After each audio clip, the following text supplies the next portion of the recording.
I'm too old to be messing around with that type of foolishness. Hey, boy, not to say that window seat video, boy. I was like, exactly. boy, can I get a window seat? Exactly.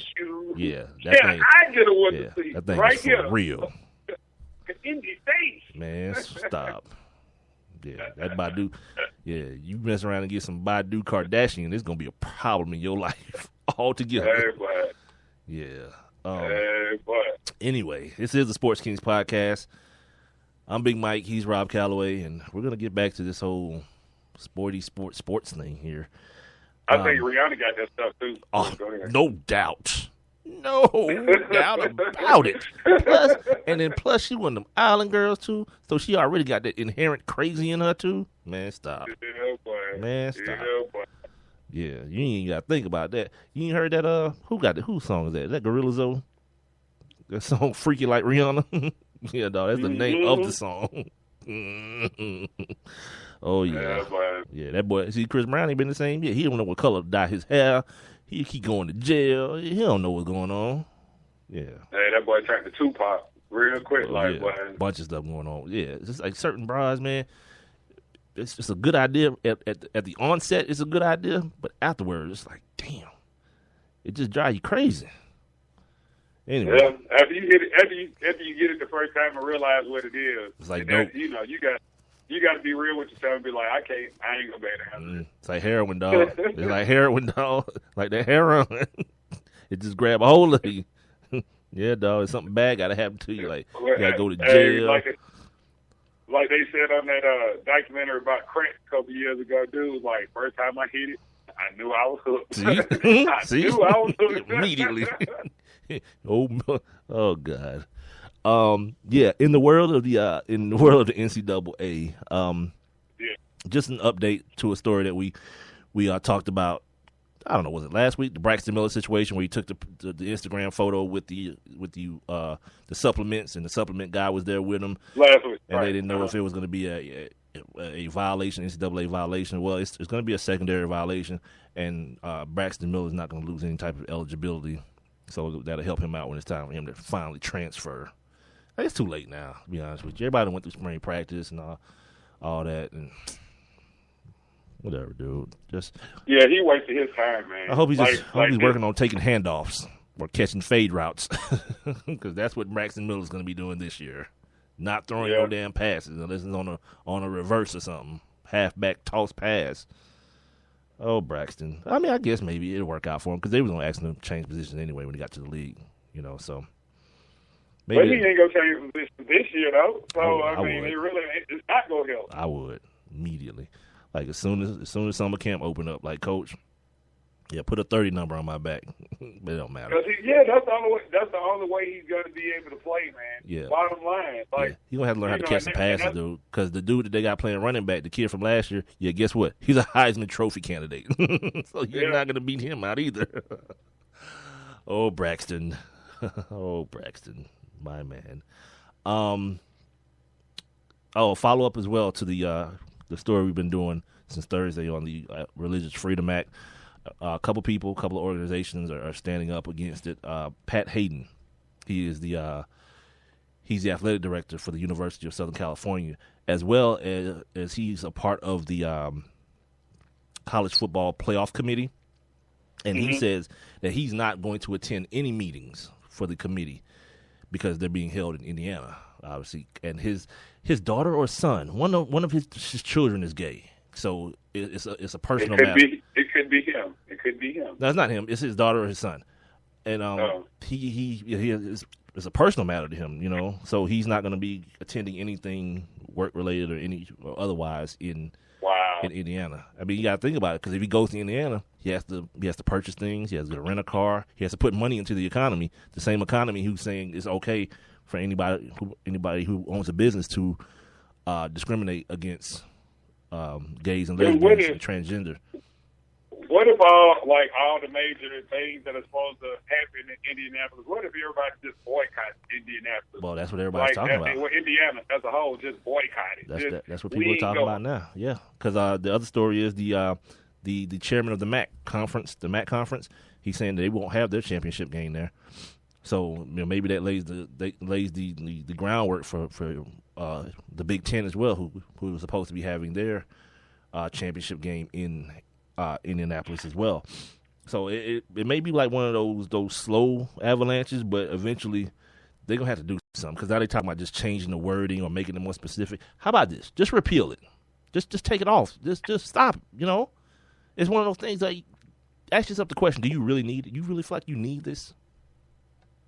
Because now it's going to end up becoming more of a hassle than a help, more of a hindrance. And the fact that the people of Indiana didn't vote on it, it was like this secret signing of a bill by the governor. It's like, that's your own personal thing, homeboy. That's your and that's what I was saying. Yeah, it's like and that's ridiculous. what I was saying the other day. Like, when you don't give the people the right to vote on something like that, then you're not speaking for the people. That law does not represent the people of the state of Indiana. Like, that represents, the misunderstanding or the bigotry or whatever you want to look at, and whoever decided to draft this bill. Right, it's his own personal agenda. Right, because it's like a personal type deal. Like, whoever passed this, it's personal. Yeah, it's just weird. Freaking weirdos, dude. And now it's just, you're doing all this stuff you do it like right before the Final Four, and the NCAA can't do anything about it right now. And they can't just up and move the Final Four when people have booked hotel rooms and things of that nature. You can't do it now. So it's kind of like they're stuck. Emmert and his cronies and idiots, they're in this crazy position. I don't know, but that's the latest developments on that. People are starting to boycott, as Rob said, the state of Indiana as a whole, and in particular,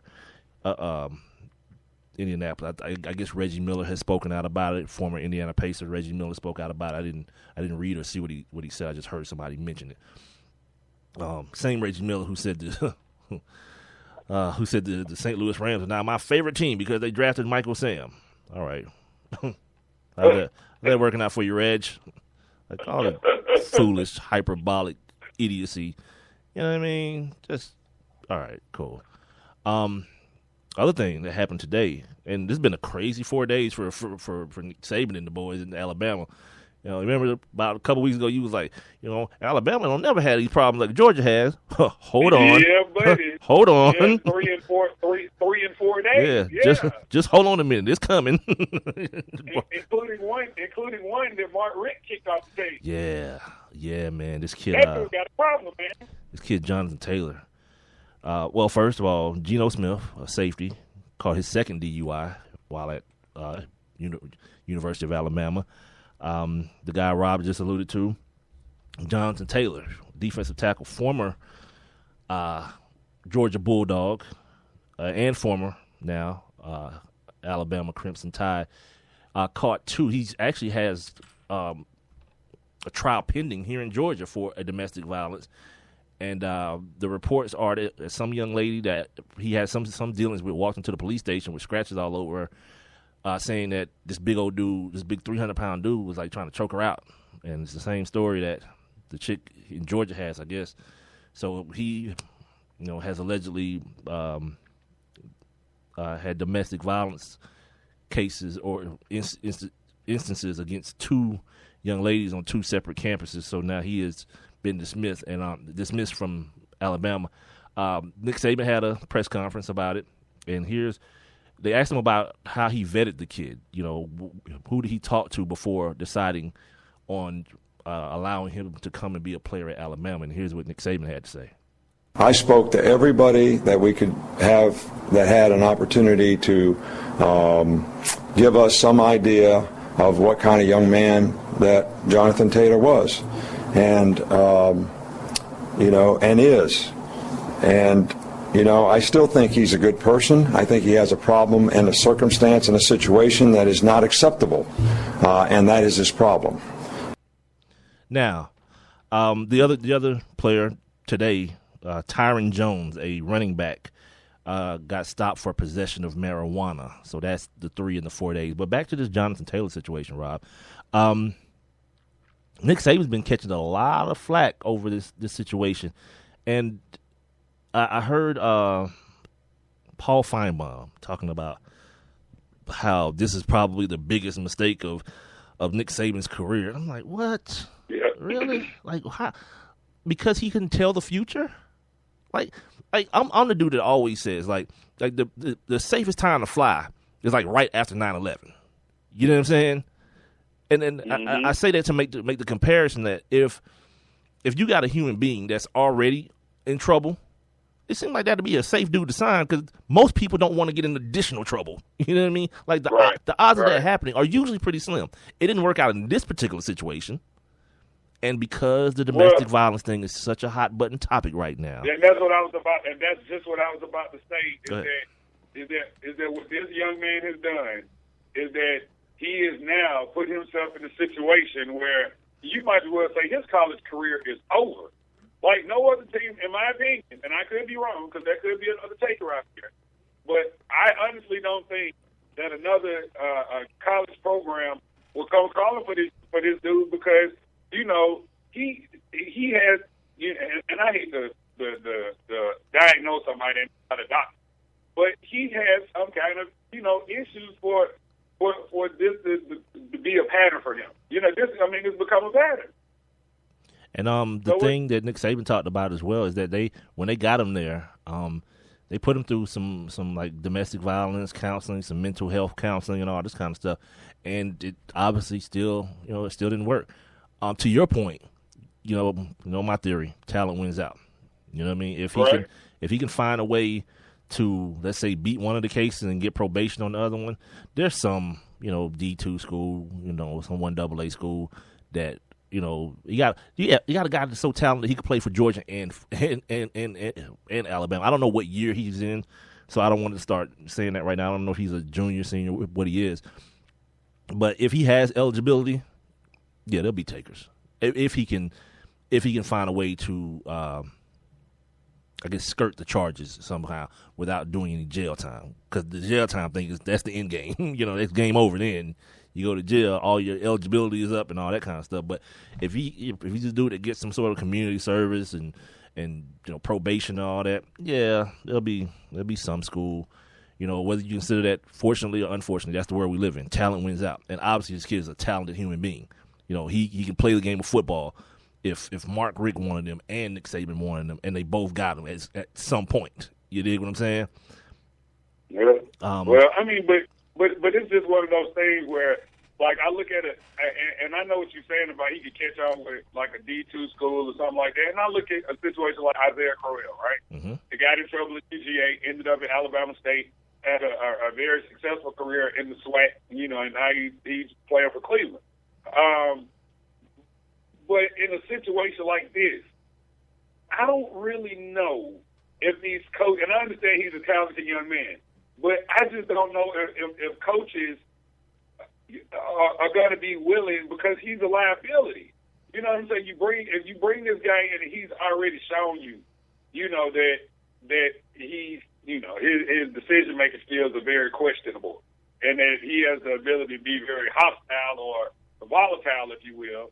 Like I just don't know. I don't know if another coach would be even at a black school. Like, I really don't know. Oh, wait a minute. Why you say it like that? Like, even at a black school? I'm just saying even at HBCU. Because HBCUs believe in giving second chances to the students, right? Like I said, like Isaiah Crowell, he's not the only one.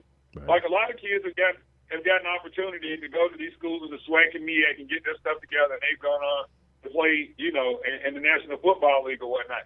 But I just don't know if a school would be willing, to even take that on. He would really have to go through, like, a lot of rehabilitation. Like, well, here's the thing about, like, people who coach and people who are in that position, they feel like they can fix people. That's one of the pluses and minuses of being in that position. And if you're a dude, let's say, for example, you mentioned a historically black college. Okay, let's think about if you're the coach at Clark, right? And you bring this dude in. Like, you're not Nick Saban, so if something does happen, it's not going to be that big a deal. Unfortunately. Yeah, Clark is Clark is a true Division II. So it's like the SWAC and the MEAC. FCS. Right. I mean, that's what I'm saying. yeah, So if he goes yeah. to like Clark or goes to Savannah State or some school like that, the risk a lot of times, unfortunately, is worth the reward.